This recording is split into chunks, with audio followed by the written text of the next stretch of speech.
Good morning. Good morning. First morning. Puyat. Kakauwi ko lang po. Galing sa trabaho. At ito na ang aming place. Ito pa, pakita mo. Ito yung tanim namin ano.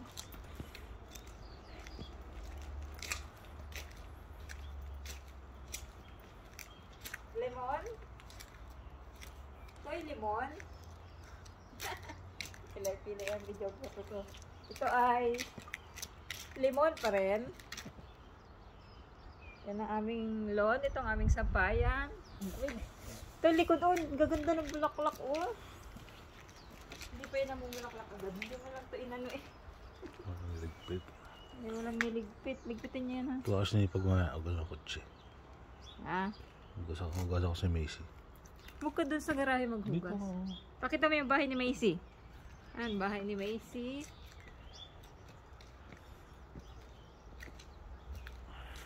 At bahay ni Redmi. Kilala nyo na po ba si Redmi? Dito na kami silang bahay.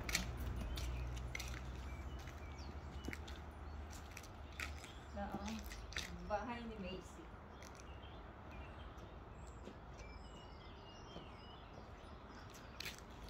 Tapos, ito ang sayang kung gusto ko pa naman magkape sa harap. Magkape.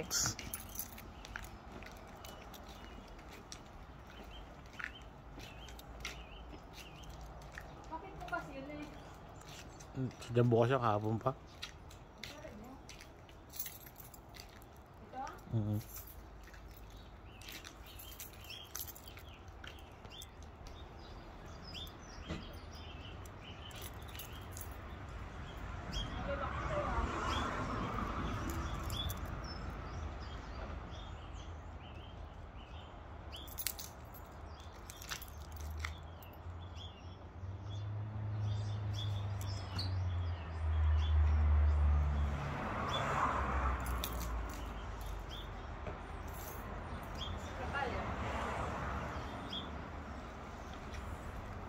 Wala akong susi.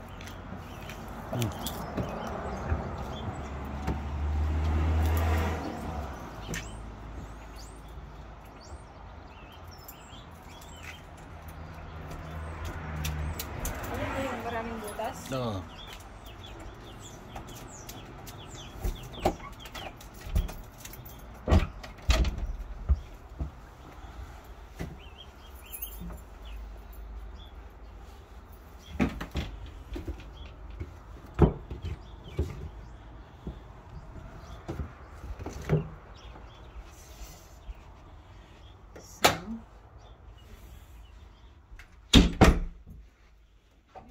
Pala to.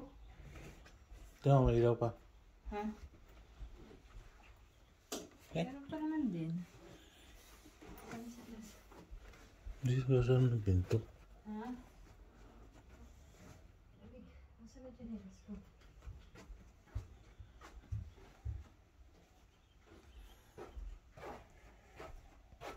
Hi! Yan. At dahil kaawas ko lang, kailangan, ano oras na eh? 7:15. 7:15, magkakape muna tayo. So, ito ang aming labas. Umulan kagabi. Actually, yung mga gamit namin, ayan, hindi pa namin aayos talaga kasi kahapon kami lumipat. May pasok ako. Hindi ko pa naaayos. Sa rest day ko na lang aayusin. Friday. Ngayon ay Monday. So, ayan. Magtimpla mo ako ng ano eh. Okay. Ito, papalitan lang namin ng mga ilaw kasi madilaw. Nakakalumbay. Ito ang aming laundry area. Laundry area at toilet. Nasaan ang ilaw nito? Nasaan ang bukasan ng ilaw nito? My God, I cannot see. Here. Yan, dilaw talaga, mga kababayan. Ang pangit. Ito ang aming laundry area. Washer and dryer. At yan ang aming kapitbahay. Medyo kita kami dito. Okay.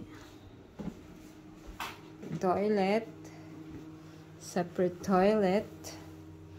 Kakainis lang. Walang tabo dito at walang outlet ng tubig. Alam nyo naman tayo mga Pinoy, hindi tayo pwede na walang tabo. Hindi pwedeng tissue lang tayo, mga boss madam. Sila nabubuhay na sila sa tissue lang. Tayo hindi pwede. So, yan ang isa nating bibilhin pala, tabo. May timba naman na tayo eh.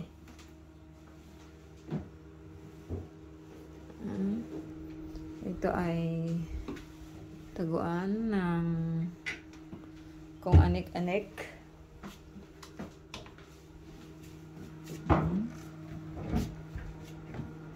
Ano yung amoy? Danggit. Danggit? Nagluto ka? Buksan mo.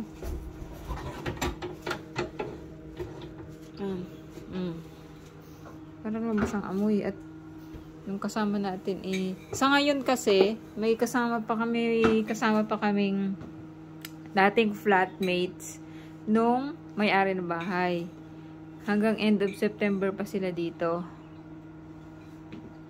Pumayag na rin kami kasi maka-less din yun sa weekly namin. Habang wala pa mga bata.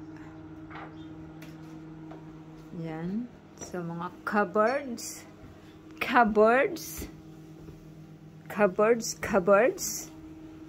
Also here, cupboards. Napakaraming cupboards. Tapos dito, meron din. Yan. Cupboards. So, ito ang hallway. Ito ang bathroom. Yan. Ito ang aming bathroom. Ito. Bintana, bathroom, shower. Heated. Ay, hindi heated ang kanilang towel rack. Okay, towel rack. Yan. Okay, kakatuwa ang mga ano dito. Ang mga switch sinauna. Tapos ang pag-on, ibababa. Sinauna. Tapos ito ang aming kwarto. Yan, dilaw talaga ang ilaw nila. Ang aming kwarto ay hindi pa naaayos din. Medyo madilim yung mga wallpaper nila. So, yan ang ating papalitan soon. Pag may time na ako. Busy pa ako eh. So, ayan. Diyan pa ang aming mga gamit. Ito ang aming wardrobe. Salamin. Yan. Hindi pa ayos kasi kalilipat lang talaga namin kagabi. Kahapon pala. So, ayan ang aming bintana. At yan ay sa driveway. Okay. Malawak naman itong aming room. Makalat pa nga lang. So, ito yung hallway na nagko-connect sa kitchen at sa living room. So, ito yung isang room. Diyan nakatira yung mga flatmates pa namin. So, ito yung isa pang room.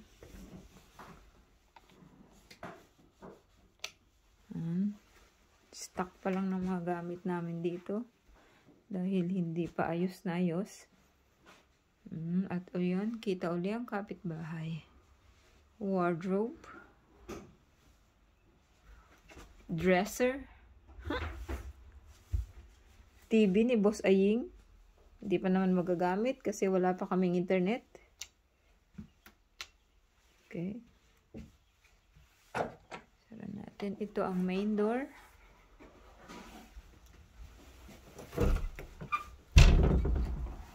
Okay.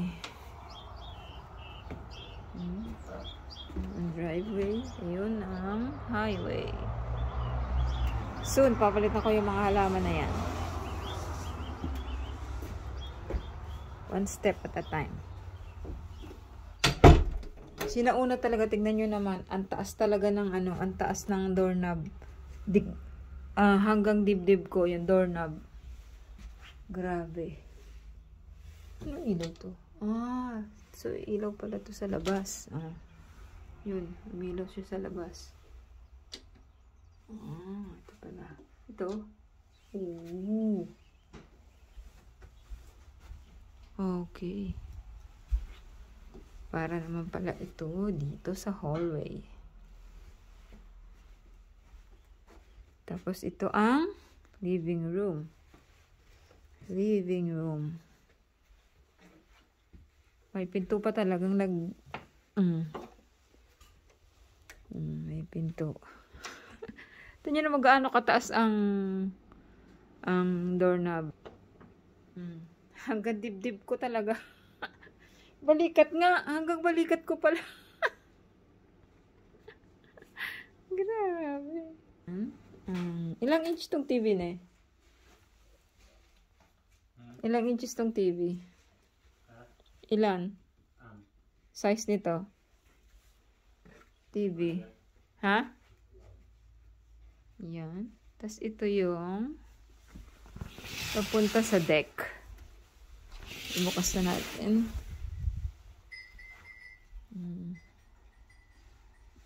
Ito yung papunta sa deck. Ay, umulan, basa. Yan. Sa Saturday, mag-barbecue kami dito. At ito, medyo ititrim ko din to. Ano na to eh. Kailangan na itong matrim. Meron naman kami doong pantrim. Yan, aalisin na namin yung mga patay na... parang hindi pa patay eh. Nagdadahon.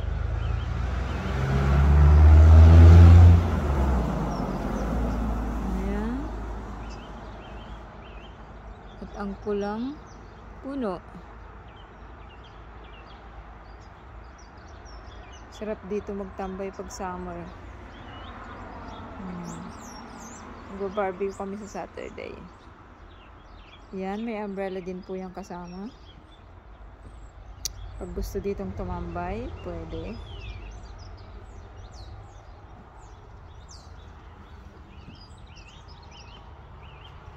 Nagdadahon talaga siya. Buhay. Buhay pa siya. Ito, patay na yung sangko. Ito? Ito? Nagdadahon Taga natin, napangit naman yun. Daming sungot-sungot. Nagdadahon nga. Kahit nga. Ititrim. Pagka natin ang halaman. Ititrim lang yan eh. Pagka natin ang halaman na yung halaman na namumulaklak. Hanggang doon. Ito, namumulaklak yan eh. Tsaka yung isang yun. Huwag mo nga alisin. Kaya yung parang hindi alisin. Pero itong mga sungot-sungot na to, pangit yun na. Kasi ang gaganda talaga ng mga puno dito na namumulaklak, oh. Dito ko na magtanim ng halaman sa likod, mga gulay tatanim natin. Oo. Ang sarap tumambay dito, oh. Pagka sa summer. Sabi nga nung may-ari, pag summer daw, minsan dito pa siya nahiga. Nahihiga siya dyan. Nagsa-sunbathing siya dyan. Sarap dito. Nasaan na yung kape natin? Andun. Nilito ko kanton. Sa kontrol ni Kabayang Iyan. Oh, ito ang kwarto ni Kabayang Iyan. Mga kaibigan na yan. Ayan. So, dahil siya nasa unahan, siya bantay. So, kung ano man ang mga kaganapan dito, dyan sa gate na yan, sa gate namin hanggang sa driveway, siya bantay. Nakatoka sa kanya. Security guard namin. Dahil yan ang pinili niyang room. Yan ang kanyang trabaho. Tara na natin, malamig sa labas.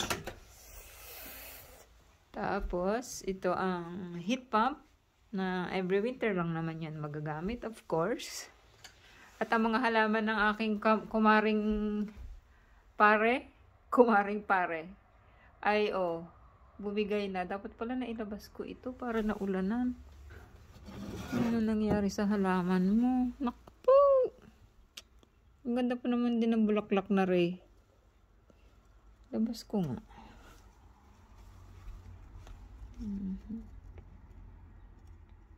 Sayang. May mga aglonema din naman siya, oh. Kaya lang umibigay na rin. Ayon sa kanya, regalo daw sa kanila yan. Eh, mga hindi naman mahilig sa halaman. Kaya,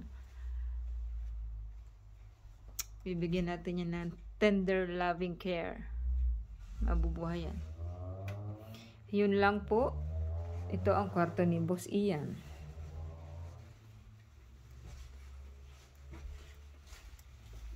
Baho ni.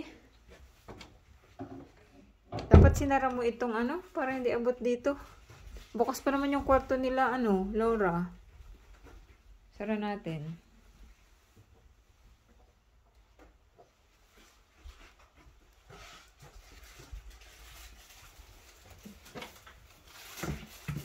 Tanyo naman. Grab. Oh. Ang tataas eh. Kaya doorknob dito. Dahil wala naman siyang pasok kagabi, pagsisilbihan mo ako ngayon.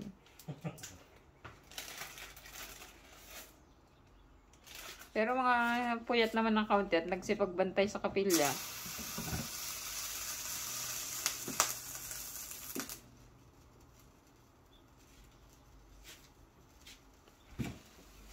Wala lang basahan dito, no? Sila'y gumagamit ng dishwasher na kami naman ay hindi marunong at hindi sampalataya. Hindi talaga ako sampalataya. Imamanual ko na lang. Pero yan ay kasama dito sa bahay eh. Yan lamang po. Kami ay mag-aalmusal muna ng aking jowa. Abang-abang po sa mga susunod na update kapag naayos na namin ng todo ang aming bagong tirahan for the next 10 years. Bye-bye. Bye-bye na.